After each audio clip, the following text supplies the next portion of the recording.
Best ஃப்ரெண்ட்ஸாகவே இருந்தாலும் work லைஃப்னு வரும்போது, ஃபேமிலின்னு வரும்போது, நம்ம க்ளோசஸ்ட் ஃப்ரெண்ட்ஸ் கிட்ட இருக்கிற கான்டாக்ட் எல்லாமே குறைஞ்சிடும். டெய்லியும் கூப்பிட்டு எங்கே இருக்க மச்சான் அப்படின்னு கேட்ட ஒரு ஃப்ரெண்டு கிட்ட இப்போ எப்பயாச்சும் கூப்பிட்டு எப்படி இருக்க மச்சான் அப்படின்னு கேட்குற நிலைமை வந்துருச்சு. இது கூட எனக்கு ஒரு படத்தோட சீனில் பார்த்து ஹிட்டான விஷயம்தான்.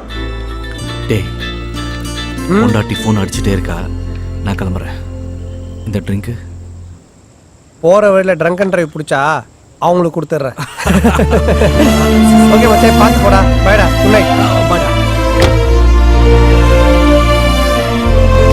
எப்பேற்பட்ட ஃப்ரெண்ட்ஸாக இருந்தாலும் ஒரு டைமுக்கு மேலே பேசிக்கிறதெல்லாம் குறைய தான் செய்யும். நம்ம நினச்சா போய் மீட் பண்ணுற தூரத்தில் தான் இருப்பாங்க, பட் ஆனால் பேசக்கூட டைம் இருக்காது.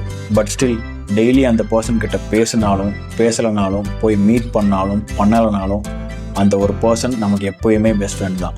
ஸோ அந்த மாதிரி பெஸ்ட் ஃப்ரெண்ட் கண்டிப்பாக அவங்க கூட இருப்பாங்க. அந்த பர்சனுக்கு இந்த ரீலை ஷேர் பண்ணுங்கள்.